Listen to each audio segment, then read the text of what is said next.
വനിതാ ദിനമാണ്. വനിതാ ദിനത്തിൽ ഇന്ന് നമ്മൾ ഉള്ളത് ആലപ്പുഴ ജില്ലയിലെ കുടുംബശ്രീ പ്രവർത്തകരോടാണ്. സ്ത്രീ ശാക്തീകരണത്തിൽ ഏറ്റവും പ്രധാന പങ്ക് ഈ സമൂഹത്തിൽ വഹിക്കുന്ന കുടുംബശ്രീയുടെ പ്രവർത്തകർ വ്യത്യസ്ത മേഖലയിലുള്ള സ്ത്രീകളുമായാണ് നമ്മൾ ഇന്ന് സംവദിക്കുന്നത്. ഇപ്പോ ഞാൻ നിൽക്കുന്ന സ്ഥലം ആലപ്പുഴ ജില്ലയിലെ ഏറ്റവും മനോഹരമായ ഒരു കാവാണ്. ഇല്ലത്തുകാവ് എന്ന് പറഞ്ഞ കാവിലാണ് ഞാൻ നിൽക്കുന്നത്. അവിടെയാണ് എന്നോടൊപ്പം കരുത്തരായ കുറെ സ്ത്രീകൾ ചേരുന്നത്. നമുക്ക് അവരുടെ വിശേഷങ്ങളിലേക്ക് ഒന്ന് പോകാം. ഒന്ന് കാണണം കേട്ടോ. ആദ്യം വിഷ്വൽ ഒന്ന് കാണണം. ചെറിയ പുള്ളികളൊന്നും അല്ല, നല്ല കരുത്തുള്ള സ്ത്രീകൾ നമ്മുടെ മുന്നിൽ നിൽക്കുന്നു എന്നുള്ളതാണ്. സാധാരണ കുടുംബശ്രീയുടെ മറ്റ് യൂണിറ്റുകളെയൊക്കെ നമ്മൾ കണ്ടിട്ടുണ്ടാവും. ഒരു നിർമ്മാണ യൂണിറ്റുകൾ അല്ലെങ്കിൽ മറ്റു പരിപാടികളിൽ പങ്കെടുക്കുന്ന ആളുകൾ, ഉൽപ്പന്നങ്ങൾ സംഭരിക്കുന്നതും ശേഖരിക്കുന്നതും വിൽപ്പന നടത്തുന്നതുമായ ആളുകളെയൊക്കെ കണ്ടിട്ടുണ്ടാവും. ഇവർ പക്ഷേ കുറച്ച് വേറെ പുള്ളികളാണ് കേട്ടോ. ഞാൻ ഇവരെ ഇൻട്രൊഡ്യൂസ് ചെയ്യാം. ഇത് കഞ്ഞിക്കുഴി കേന്ദ്രീകരിച്ചുള്ള ആലപ്പുഴയിലെ കുടുംബശ്രീയുടെ വനിതാ സുരക്ഷാ സേനയിലെ ചേച്ചിമാരാണ് നമ്മളോടൊപ്പം ഇന്നുള്ളത്. അവരുടെ ജോലി വേറിട്ട തട്ടകമാണ്. ഇവര് ഭയങ്കര ബിസിയാണ് കേട്ടോ. ഇതൊന്നും അല്ല, കുറെ ആളുകളുണ്ട്. ഇപ്പോ ക്ഷേത്രോത്സവങ്ങളൊക്കെ നടക്കുന്ന കാലമല്ലേ, അതുകൊണ്ട് തന്നെ എല്ലാവരും പലയിടങ്ങളിലായി ഉത്തരവാദിത്തപ്പെട്ട ജോലികളിലേക്ക് പോയിരിക്കുകയാണ്. വീട്ടമ്മമാരിൽ നിന്ന് ഇവരുടെ ഒരു മാറ്റമാണ് നമ്മൾ ഇന്ന് വനിതാ ദിനത്തിൽ ചർച്ച ചെയ്യാൻ പോകുന്നത്. എന്തായാലും നമുക്ക് അവരോട് തന്നെ ചോദിക്കാം. ഒന്ന് നിങ്ങളുടെ പേരെന്ന് പറയൂ. രേണുക. ഷൈമോൾ. ഒന്ന് പറയൂ. ലേജു. ഇവര് ജോലി ചെയ്യുന്നത് വനിതാ സുരക്ഷാ സേനയാണ് അല്ലെ? അതായത് സെക്യൂരിറ്റി ജീവനക്കാരായി ജോലി ചെയ്യുന്ന കുടുംബശ്രീയുടെ ആളുകളാണ്. ഇവര് വീട്ടമ്മമാരായിട്ട് വീട്ടമ്മമാരിൽ നിന്നൊരു മാറ്റം വന്നിട്ട് എത്ര കാലമായി? ഇപ്പൊ 3 വർഷത്തോളമായി ഞങ്ങൾ ഇതിൽ പ്രവർത്തിക്കാൻ തുടങ്ങിയിട്ട്. അതന്നെ സാധാരണ വീട്ടമ്മമാര് തന്നെയായിരുന്നു. പ്രത്യേക തൊഴിലുറപ്പ് ജോലി അല്ലാതെ വേറൊരു ജോലി ഞങ്ങൾക്ക് ഇല്ലായിരുന്നു. ഇപ്പൊ ഞങ്ങൾ അടുത്ത് നിൽക്കാം ചേച്ചി, അടുത്ത് നിൽക്കാം. പറഞ്ഞു. ഇപ്പോൾ കുടുംബശ്രീയിൽ ഞങ്ങൾ രജിസ്റ്റർ ചെയ്ത് പ്രവർത്തിക്കുന്ന കുടുംബശ്രീ പ്രവർത്തകർ കൂടെയാണ്. ഞാൻ ഒരു കുടുംബശ്രീയുടെ സെക്രട്ടറി കൂടെയാണ്. അപ്പോൾ കുടുംബശ്രീയിൽ ജില്ലാ മിഷൻ ഞങ്ങൾ രജിസ്റ്റർ ചെയ്ത് ഞങ്ങളുടെ ആദ്യമേ തന്നെ ഞങ്ങൾക്ക് 11 പേരടങ്ങുന്ന ഒരു ടീമാണ്. ഞങ്ങൾ 2 കോളേജ് വിദ്യാർത്ഥികളുണ്ട്. 2 കോളേജ് വിദ്യാർത്ഥികളും നിങ്ങളുടെ ടീമിലുണ്ട്. വനിതാ സുരക്ഷാ സേന തന്നെയാണ്. ബാക്കി ഞങ്ങൾ 8 പേര് സാധാരണ വീട്ടമ്മമാരും ഇതിന്റെ പ്രവർത്തകരുമായിട്ട് വന്നതാണ്. ഇപ്പോൾ ജില്ലാ മിഷനിൽ നിന്ന് ഞങ്ങൾക്ക് ലോൺ അനുവദിച്ച് അതിൽ യൂണിഫോം ഇതെല്ലാം മേടിച്ച് യൂണിഫോമിൽ തന്നെ ഞങ്ങൾ അറിയാലോ, അത് ഞങ്ങൾ തീർത്തും ഈ യൂണിഫോം ഇട്ടിട്ട് ഇറങ്ങും. നമ്മളെ ഒരു വീട്ടമ്മ എന്ന് പറയുന്നത് ഒട്ടും കുറവല്ല. ഏറ്റവും അധികം കാര്യങ്ങൾ മാനേജ് ചെയ്യേണ്ട ഒരാളാണ്. നമുക്കറിയാലോ, മൾട്ടി ടാസ്ക് കൈകാര്യം ചെയ്യുന്ന ആളുകളാണ് സ്ത്രീകൾ. എന്തായാലും വീട്ടമ്മ വളരെ ഉത്തരവാദിത്തപ്പെട്ട ജോലിയാണ്. എന്നാലും ഈ ഒരു യൂണിഫോം ഇട്ടപ്പോ നിങ്ങൾക്ക് എന്ത് തോന്നി? ശരിക്കും 7 മണി കഴിഞ്ഞ് വീടിന് പുറത്തിറങ്ങാൻ പേടിയുള്ള ഒരാളായിരുന്നു ഞാൻ. 7 മണി കഴിഞ്ഞിപ്പോ നിൽക്കുവാണല്ലേ, മാറി നിൽക്കുന്ന പറയാനായിട്ട്. ഇപ്പൊ രാത്രി 10 മണി വരെ ഞങ്ങൾ വർക്ക് ചെയ്യുന്നുണ്ട്. വീട്ടിലോട്ടാണെങ്കിലും ഒറ്റക്ക് പോണതിനെ കുറിച്ച് യാതൊരു പേടിയില്ല. നടന്നു വരേണ്ട സമയങ്ങളിൽ ഉണ്ടായിട്ടുണ്ട്. അങ്ങനെ തന്നെ വീട്ടിൽ വന്ന് കയറുന്നതിനൊന്നും ഒരു പേടിയില്ല. ശരിക്കും ഒരു ആണുങ്ങളുടെ ഒപ്പം തന്നെ ഞങ്ങൾ എത്തി എന്നൊരു ഇതിൽ തന്നെ വന്നിട്ടുണ്ട്. പിന്നെ വരുമാനത്തിന്റെ കാര്യത്തിലും എല്ലാവരും നല്ല ഇതായി, പ്രത്യേകിച്ച് എല്ലാവർക്കും ഓരോ സമ്പാദ്യങ്ങളും ഒക്കെ എല്ലാവരും നല്ല രീതിക്ക് തന്നെ പോകുന്നുണ്ട്. നല്ല വരുമാനവും ഉണ്ട്. ഞങ്ങൾ പറയുന്നതിൽ കൂടുതൽ വരുമാനം തരുന്ന വീടുകളും ഉണ്ട്. അങ്ങനെ നല്ല ഇതിൽ തന്നെ ഞങ്ങൾ പ്രവർത്തിക്കുകയും ചെയ്യുന്നുണ്ട്. എപ്പോഴും ഈ ഗെറ്റപ്പിൽ തന്നെയാണ് ഇങ്ങനെ നിൽക്കുന്നത്, കൈയൊക്കെ പുറകെ കെട്ടി ഇങ്ങനെയാണ്. ഒന്ന് പറയൂ ചേച്ചി, നിങ്ങൾ ഇതിനു മുമ്പ് എന്ത് ചെയ്തിരുന്നു? വീട്ടമ്മയാ, സാധാരണ ഒരു വീട്ടമ്മയായിരുന്നു. അപ്പൊ ഞങ്ങള് പിന്നെ കഞ്ഞിക്കുഴി സർവീസ്, കഞ്ഞിക്കുഴി കയറി വരാം. വൈസ് പ്രസിഡന്റായ അഡ്വക്കേറ്റ് സന്തോഷ് കുമാർ സാറാണ്. സന്തോഷേട്ടനാണ് ഇതിന്റെ ആശയം. സാറിന്റെ ധൈര്യവും ആത്മവിശ്വാസവും അങ്ങനെ നിൽക്കാനിടയായത്. പിന്നെ ഞങ്ങള് വാഹനങ്ങളുടെ നിയന്ത്രണമാണ് കൂടുതലും ഞങ്ങള് ചെയ്യാറുള്ളത്. അല്ലാണ്ട് അമ്പലങ്ങളിലും ഒക്കെ നമ്മള് തിരക്കൊഴിവാക്കാനായിട്ടൊക്കെ നമ്മളെ വിളിക്കാറുണ്ട്. അമ്പലങ്ങളിലൊക്കെ പോകുമ്പോഴേ നിങ്ങൾ പറയുന്ന കാര്യങ്ങളൊക്കെ ആളുകൾ അംഗീകരിക്കുന്നുണ്ട്. ഒരു ബഹുമാനം കിട്ടുന്നുണ്ടല്ലോ അല്ലേ? തീർച്ചയായിട്ടും കിട്ടുന്നുണ്ട്. യൂണിഫോമിലേക്ക് കയറിയപ്പോ ആ ഒരു ബഹുമാനം അല്ലേ? എല്ലാവരും നല്ല സഹകരണമാണ്. നമ്മളോട് എന്ത് പറഞ്ഞാലും കേൾക്കും. അതാണ് ഒരു സർക്കാരിന്റെ ഒരു പരിപാടിയിലേക്ക് പോയപ്പോ മജിസ്ട്രേറ്റ് വന്നപ്പോഴത്തേക്കും മജിസ്ട്രേറ്റിനോട് പറഞ്ഞു, വണ്ടി അവിടെ നിർത്തൂ, ഇത് ഞങ്ങളെ ഏൽപ്പിച്ചിരിക്കുന്ന ഉത്തരവാദിത്തമാണ്, അങ്ങോട്ട് വണ്ടി വിടില്ല അല്ലേ? ആ സംഭവം എന്ന് പറഞ്ഞേ അന്ന് അത്രയും മജിസ്ട്രേറ്റിന്റെ പവറൊന്നും അറിയാനുള്ള ഇത് അന്ന് ഞങ്ങൾക്കില്ലായിരുന്നു. ഇപ്പൊ ഞങ്ങൾക്ക് അറിയാറായി. അന്ന് സാറിന്റെ വണ്ടി വന്ന് വണ്ടി കയറ്റ വിടരുതെന്നായിരുന്നു അവിടുത്തെ നിർദ്ദേശം തന്നിട്ടുള്ളത്. സംഘാടകരുടെ നിർദ്ദേശം അങ്ങോട്ട് കാറ് കയറ്റുന്നത് ഞങ്ങൾക്ക് അതിനെക്കുറിച്ച് അറിയില്ലായിരുന്നു. അങ്ങനെ സാറിന്റെ ഡ്രൈവർ പറഞ്ഞല്ല, ഇത് മജിസ്ട്രേറ്റിന്റെ വണ്ടിയാണ്, കയറ്റി വിടണമെന്നുകൊണ്ട് ഞങ്ങൾ വിട്ടില്ല. പിന്നെ സാറ് തന്നെ ഇറങ്ങി വന്ന് അവരവരുടെ ജോലി ചെയ്തോട്ടെ എന്ന് പറഞ്ഞ് ഞങ്ങൾ അഭിനന്ദിച്ച് കാര്യങ്ങളൊക്കെ വിശദമായി പറഞ്ഞു തന്നാണ് സാർ അന്ന് മടങ്ങിപ്പോയത്. അതെ, അവരങ്ങനെ അഭിനന്ദനമൊക്കെ ഏറ്റുവാങ്ങി നിൽക്കുന്ന ആൾക്കാരാണ്. ഇനി കുറച്ച് കളർഫുൾ വിഷ്വലിലേക്ക് നമുക്ക് പോവാം. ഇതുണ്ടോ, ഇത് കഞ്ഞിക്കുഴി കുടുംബശ്രീയിലെ റെഡ് സ്റ്റാർ ബാൻഡാണ് അല്ലേ? എല്ലായിടത്തും പെർഫോം ചെയ്യാൻ പോകുന്നത്. നിങ്ങളെ എവിടെ ചെന്നാലും ഞങ്ങൾ ഏത് പരിപാടിക്ക് ചെന്നാലും നിങ്ങളെ കാണാറുണ്ട്. തീർച്ചയായിട്ടും ഞങ്ങൾ എല്ലാ പരിപാടി, അതായത് കേരളത്തിൽ ഇപ്പൊ എല്ലാ ജില്ലകളിലും ഒരുപാട് പരിപാടികൾ ഇപ്പൊ അവതരിപ്പിച്ചിട്ടുണ്ട്. ഇപ്പൊ കഞ്ഞിക്കുഴി പഞ്ചായത്തിന്റെ കീഴില് ആണ് ഞങ്ങളിപ്പോ ഇതിന്റെ പ്രവർത്തനം. CDSന്റെ കീഴിലെ കുറച്ച് കുടുംബശ്രീ പ്രവർത്തകർ, ഒരു 10ഓളം കുടുംബശ്രീയിലെ ആൾക്കാരെല്ലാവരും കൂടിച്ചേർന്നാണ് ഞങ്ങളിപ്പോ ഈ ബാൻഡ് സെറ്റിലേക്ക് പോകുന്നത്. സാധാരണ കുടുംബശ്രീയുടെ ചെണ്ടമേളമൊക്കെ ബാൻഡ് ഗ്രൂപ്പ് അങ്ങനെ വിരളമാണല്ലേ? അതും ഒരു വെറൈറ്റിയായി കണ്ടുപിടിക്കാമെന്ന് ഞങ്ങൾക്ക് ഒരു നിർദ്ദേശം വെച്ചെന്ന ഒരാളുണ്ട്. കഞ്ഞിക്കുഴി പഞ്ചായത്തിന്റെ vice president advocate Santhosh Kumar. അപ്പൊ സാറാണിത് കൂടുതലും ഞങ്ങൾക്ക് ഇത് മുന്നോട്ട് കൊണ്ടുപോകുന്നത്. അതെ അതെ, ഈ എന്തായാലും നമ്മൾ വനിതാ ദിനമാണ്, എന്നാലും ഇദ്ദേഹത്തെ ഒന്ന് കാണിച്ചേക്കണം. ഇദ്ദേഹമാണ് ഈ ആശയങ്ങളുടെ ഒക്കെ തുടക്കാറ്. സന്തോഷ് ചേട്ടാ, കൺഗ്രാചുലേഷൻസ്. എന്തായാലും വനിതാ ദിനമാണ്, അതുകൊണ്ട് ഞങ്ങൾ സ്ത്രീകളിലേക്ക് പോവുകയാണ്. അപ്പൊ എനിക്ക് നിങ്ങളുടെ പെർഫോമൻസ് ഒന്ന് ന്യൂസ് 18 പ്രേക്ഷകരെ ഒന്ന് കാണിക്കുമോ? ഒന്ന് പെർഫോമൻസ് ഒന്ന് സ്റ്റാർട്ട് ചെയ്യോ? ഇവരുടെ ഒരു പെർഫോമൻസ് ഉണ്ട്, നമുക്ക് അതൊന്ന് കണ്ടിട്ട് വരാം. എന്തായാലും അത് എല്ലാവരും ഭയങ്കര ബിസിയാണ്. ഉത്സവ സീസൺ ആയതുകൊണ്ട് എല്ലാവരും പല ഇടങ്ങളിലാണ്. ഉള്ള ആളുകളൊക്കെ നമ്മുടെ കൂടെ ഇന്ന് വന്നിട്ടുണ്ട്. ഈ കരുത്തരായ സ്ത്രീകളുടെ പെർഫോമൻസ് നമുക്ക് കാണാം.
എന്തായാലും ഈ സമൂഹത്തില് നമ്മളിപ്പോ ഉയർന്നു കേൾക്കുന്നത് സമൂഹത്തിലെ കരുത്തരായ സ്ത്രീകളുടെ ശബ്ദമാണ്.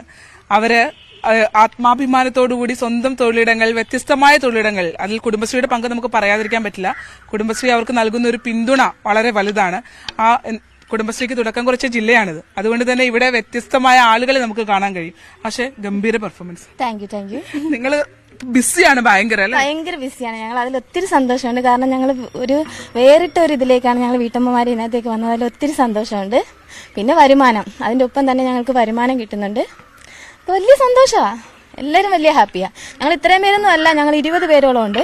പക്ഷെ കുറെ പേര് മറ്റു പരിപാടികളുമായിട്ട് പോയതുകൊണ്ട് ഞങ്ങൾക്ക് ഇത്രയും പേർക്ക് ഇവിടെ പങ്കെടുക്കാൻ പറ്റിയല്ലോ. ഇതിന്റെ ഒരു പരിശീലനം ബാൻഡ് നിങ്ങൾ തിരഞ്ഞെടുക്കാൻ കാര്യം എന്താ? ബാൻഡ് ഞങ്ങൾ തിരഞ്ഞെടുത്തതല്ല, ഒരു വേറിട്ടൊരു സംഭവം വന്ന് സന്തോഷ് സാറിന്റെ തലയിൽ വന്നൊരു ഇതാണ്. അപ്പൊ ഞങ്ങളെ 10ഓളം കുടുംബശ്രീകളിൽ നിന്ന് ഇങ്ങനെ സെലക്ട് ചെയ്ത്. അപ്പൊ എത്ര നാളെ നിങ്ങൾ പരിശീലനമൊക്കെ ഉണ്ടായിരുന്നു? ഞങ്ങൾക്ക് 1 മാസമേ ഞങ്ങൾക്ക് പരിശീലനം ഉണ്ടായിരുന്നുള്ളൂ. സാർ തന്നെ കറക്റ്റ് ചെയ്ത് ഞങ്ങൾക്ക് ഒരു സാറിനെ തന്നു. ഞങ്ങൾ 1 മാസം കൊണ്ട് എല്ലാ ദിവസവും വൈകുന്നേരം 6 മണി തൊട്ട് 9 മണി വരെ പരിശീലനം തന്നു. 1 മാസം കൊണ്ട് ഞങ്ങൾ ഇറങ്ങുകയും ചെയ്തു. ഇതൊക്കെ പിടിച്ചിറങ്ങുമ്പോ ഇതെല്ലാം നടക്കുമെന്ന് തോന്നിയായിരുന്നു? ആ ഒരു കോൺഫിഡൻസിലേക്ക് നിങ്ങൾ എത്തിയായിരുന്നല്ലേ കുടുംബശ്രീ വഴി? ഞങ്ങൾ എത്തി. കാരണം ഞങ്ങൾ അതിന് മാത്രം സാറ് നന്നായിട്ട് എഫേർട്ട് എടുത്ത് ഞങ്ങളെ പഠിപ്പിച്ചു. അപ്പൊ ഞങ്ങൾക്ക് അതിനുള്ള അപ്പൊ എല്ലാവരും വീട്ടമ്മമാരായിട്ട് നിന്നിട്ടാണല്ലോ നിങ്ങൾ പെട്ടെന്ന് പരിശീലനത്തിലേക്ക് വന്നത്. എല്ലാവരും കൃത്യസമയത്ത് വരികയും അങ്ങനെ ആ ഒരു പഠനമൊക്കെ എങ്ങനെയായിരുന്നു? അത് ഞങ്ങള് വൈകുന്നേരം 6 മണിക്ക് എല്ലാവരുടെയും ജോലിയൊക്കെ തീർന്നതിന് ശേഷം 6 മണി ജോലി ഒതുക്കിയിട്ട് വരണം സ്ത്രീകൾ.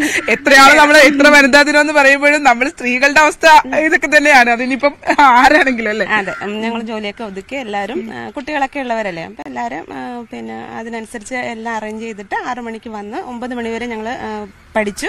അപ്പം വീണ്ടും ഞങ്ങൾ പഠിച്ചുകൊണ്ടൊക്കെ ഇരിക്കുന്നുണ്ട് ഇപ്പോഴും ഒരുപാട് ഇൻസ്ട്രുമെന്റ്. പക്ഷേ പഠിത്തം കഴിഞ്ഞിട്ട് നിങ്ങൾ ബിസി ആയില്ലേ? നിങ്ങൾ ഓരോ പരിപാടിക്ക് പോയിക്കൊണ്ടിരിക്കുകയല്ലേ? അതെ, ഞങ്ങളിപ്പോ ബ്യൂഗിൾ ബാൻഡാണ് ഞങ്ങൾ പഠിച്ചത്. അപ്പൊ അതാണ് ഞങ്ങൾ ചെയ്തുകൊണ്ടിരിക്കുന്നത്. പിന്നെ ഞങ്ങൾക്ക് ഇനി പാട്ട് പഠിക്കണം. അടുത്ത സ്റ്റെപ്പിലേക്ക് പഠിച്ചുകൊണ്ടിരിക്കും. ട്രംപറ്റ് ഒക്കെ വാങ്ങിച്ചു വെച്ചു. അതൊക്കെ ഞങ്ങൾ പഠിച്ചുകൊണ്ടിരിക്കുകയാണ്. ഇപ്പൊ പുതിയ സാർ വന്ന് പഠിച്ചുകൊണ്ടിരിക്കുകയാണ്. വളരെ സന്തോഷം. അതെ, എനിക്ക് ശരിക്കും കുറെ ചിരിക്കുന്ന മുഖങ്ങളെ നമുക്ക് കാണാൻ കഴിയുന്നു എന്നുള്ളത് ഭയങ്കര. ഒന്ന് കാണിച്ചു, ഈ മുഖം ഒന്ന് കാണിക്കുക. ചിരിക്കുന്ന സ്ത്രീകളുടെ കൂടെയാണ് എന്നുള്ളതാണ് ഏറ്റവും സന്തോഷം ഇന്ന് രാവിലെ, അല്ലേ ചേച്ചി? അതെ അതെ അതെ, ഞങ്ങൾക്ക് ഇപ്പൊ ഇങ്ങനെ വന്ന് ചോദിക്കുമ്പോൾ തന്നെ ഒരു അഭിമാനം തോന്നുന്നു. കാരണം നമ്മള് വീട്ടിലാണെങ്കിലും വീട്ടിലൊതുങ്ങി കൂടിയിരുന്നവരാണ്. കുട്ടികളെയൊക്കെ ട്യൂഷനൊക്കെ എടുത്ത് വീട്ടിലെ കാര്യങ്ങളും നോക്കി നമ്മൾ അങ്ങനെ കഴിഞ്ഞിരുന്നവരാണ്. അപ്പൊ നമുക്ക് ഇങ്ങനെ ഒരു ആശയം വന്നപ്പോൾ തന്നെ വലിയ ഉത്സാഹമാണ്. യഥാർത്ഥത്തില് അടുക്കളയിൽ നിന്നും അരങ്ങത്തേക്ക് ഇത് ശരിക്കും അന്വർത്ഥമായിരിക്കുകയാണ്. ഞങ്ങൾ ഓരോ സ്ത്രീകളും ഇതിൽ അഭിമാനം കൊള്ളുന്നുണ്ട്. ഞങ്ങൾ പല സ്ഥലങ്ങളിലും പോയി ഈ പരിപാടി അവതരിപ്പിച്ചു. എല്ലാവരും വ്യത്യസ്തമായ മേഖലയിൽ ജോലി ചെയ്യുന്നവരാണ്. എങ്കിലും ഇത് നമുക്കൊരു ഏറ്റവും കുറച്ചുകൂടി ഒരു വേറിട്ട ഒരു മേഖലയായതുകൊണ്ട് മാത്രമല്ല നമ്മുടെ ഒരു എന്റർടൈൻമെന്റ് കൂടെ അല്ലേ. നമ്മൾ വൈകുന്നേരങ്ങളിൽ ഒരുമിച്ച് കൂടുന്നു, സ്ത്രീകൾ ഒരുമിച്ചിരുന്നു, വർത്തമാനം പറയുന്നു, ഒപ്പം പരിശീലിക്കുന്നു. നമുക്കൊരു വീടിനകത്തുനിന്നൊരു പ്രത്യേകല്ലേ? അതെ അതെ, നമുക്ക് ഇത് ഇങ്ങനെ ചെയ്യുമ്പോൾ തന്നെ ഇങ്ങനെ ഒന്നിച്ചു കൂടും വൈകുന്നേരം. അത് നമുക്ക് ഏറ്റവും മനസ്സിനൊരു ഭയങ്കര റിലാക്സ് ആണ്. പിന്നെ ഞങ്ങളുടെ യാത്രകൾ, ഞങ്ങൾ പരിപാടി വിവിധ ജില്ലകളിൽ വെക്കും. അപ്പൊ ഞങ്ങൾ അങ്ങനെ ഞങ്ങൾക്ക് വണ്ടിയൊക്കെ അറേഞ്ച് ചെയ്തിട്ട് തന്നിട്ടുണ്ട്. അപ്പൊ ഞങ്ങൾ പോകുന്ന ആ വേളയിലുള്ള ആ ഒരു നമ്മുടെ ഒരു എന്റർടൈൻമെന്റ് ഭയങ്കര, അത് പറഞ്ഞറിയിക്കാൻ പറ്റത്തില്ല. പിന്നെ ഞാൻ കുടുംബശ്രീ അംഗമാണ്. കുടുംബശ്രീയിൽ ഇങ്ങനെ സംസാരിക്കാൻ തന്നെ നമുക്കൊരു ധൈര്യം വന്നത് കുടുംബശ്രീയിൽ പ്രവർത്തനം തുടങ്ങിയതിനാണ്. അപ്പൊ ഈ മാർച്ച് 8 വനിതാ ദിനം, അതിൽ ഏറെ അഭിമാനിക്കുന്നു. ഞങ്ങളുടെ ഈ കൂട്ടായ്മക്ക് ഞങ്ങൾക്ക് വളരെ സന്തോഷമുണ്ട്. അതെ, ഇവര് മാത്രമല്ല കേട്ടോ, ഒരുപാട് സ്ത്രീകൾ ഇന്ന് നമ്മുടെ കൂടെ ഉണ്ട്. പല മേഖലകളിൽ നിന്നുള്ള ആളുകൾ, കുടുംബശ്രീയുടെ പ്രവർത്തകരായ ആളുകൾ, അല്ലാത്ത ആളുകൾ. ഇന്ന് വനിതാ ദിനാണ്. വനിതാ ദിനം ആഘോഷിക്കുന്നു. ഇന്ന് മാർച്ച് 8 വനിതാ ദിനമായി ആഘോഷിക്കുന്നു. നിങ്ങളുടെ കൂട്ടത്തിൽ നിങ്ങളെ പ്രതിനിധാനം ചെയ്ത് വന്നവരാണല്ലേ ഇവര്? അത് തന്നെ, നിങ്ങളുടെ കൂട്ടത്തിൽ നിന്ന് സെലക്ട് ചെയ്യപ്പെട്ട ആളുകളാണ് അവരെല്ലാരും. എങ്ങനെയുണ്ട് ചേച്ചി? ഞങ്ങൾ തൊഴിലുറപ്പിന് പോകുന്നവരാണ്. ഞങ്ങൾ അത് അമ്മമാരും എല്ലാവരും ഒക്കെ അങ്ങനെ വന്ന് നിൽക്കുവാണ്. നിങ്ങളുടെയൊക്കെ ഒരു പിന്തുണ ഇവർക്ക് എല്ലാവർക്കും ഉണ്ടല്ലേ? പിന്നെ ഇല്ലേ, നല്ല ഫുൾ സപ്പോർട്ടാണ് ഞങ്ങൾക്ക്. ഇവരുടെയൊക്കെ ഒരു ഫുൾ സപ്പോർട്ടിലാണ് ഇവർ മുന്നോട്ട് പോകുന്നത്. എന്തായാലും ആലപ്പുഴയിലെ ഈ ദിവസം വളരെ സന്തോഷകരമായ കാഴ്ചകളുമായി നമുക്ക് പോകാൻ കഴിയുന്നു എന്നുള്ളതാണ്. ഇവരുടെ ഒരു എന്താ പറയാ, ഇവർ പറയുന്ന പല ഘട്ടങ്ങളുണ്ട്. അതായത് വീടുകളിൽ നിന്ന് ആദ്യം ഇറങ്ങാനായി വൈകിട്ട് 6 മണിക്ക് ജോലിയൊക്കെ ഒതുക്കിയിട്ടാണ് ഇവർ പരിശീലനത്തിനായി ഇറങ്ങിയിരുന്നത്. പരിശീലനത്തിനായി ഇറങ്ങി ഇവർ പരിശീലിച്ചു. അതൊരു കൂട്ടായ്മയായി അതിന്റെ ഒരു സന്തോഷം അവരുടെ ജീവിതത്തിലേക്ക് വന്നു കഴിഞ്ഞപ്പോ ഇപ്പൊ ഉണ്ടല്ലോ, ഈ സ്ത്രീകള് ജോലിയൊന്നും തീർക്കാനൊന്നും സമയമില്ലല്ലോ, ബിസിയല്ലേ അതിനേക്കാളും? ഒരിക്കലും ഇല്ല. നോക്കാൻ പോലും നേരം കിട്ടുന്നില്ല. കുറച്ചൊക്കെ പകുതിയൊക്കെ ചെയ്തു പോകും, ബാക്കി അമ്മയാണ് ചെയ്യുന്നത്. പിന്നെ ഇപ്പൊ രാവിലെ ചിലപ്പോ പോയെന്നാ വൈകുന്നേരം വരാറുള്ളൂ. അപ്പൊ എന്തായാലും നിങ്ങളുടെ ഒരു പെർഫോമൻസ് നടക്കട്ടെ. ഞാൻ എന്തായാലും അവസാനിപ്പിക്കുകയാണ്. എല്ലാവർക്കും ഞങ്ങളുടെ വനിതാ ദിന ആശംസകൾ. ഒപ്പം ലോകത്തിന്റെ വിവിധ ഭാഗങ്ങളിലുള്ള സ്ത്രീ കരുത്തുമായി തന്നെ മുന്നോട്ട് വരട്ടെ. ഓരോ സ്ത്രീകളുടെയും കരുത്ത് തെളിയിക്കാൻ നമ്മുടെ ജീവിതത്തിൽ കഴിയട്ടെ എന്ന് ആശംസിച്ചുകൊണ്ട് എല്ലാ വിഭാഗത്തിലുള്ള ജനങ്ങളെയും, എല്ലാ വിഭാഗത്തിലുള്ള സ്ത്രീകൾക്കും അത്തരം ആശംസ അർപ്പിച്ചുകൊണ്ട് നമ്മൾ ഈ വാർത്ത ഇവിടെ ഈ മനോഹരമായ കാഴ്ചകൾ നൽകിക്കൊണ്ട് അവസാനിപ്പിക്കുകയാണ്.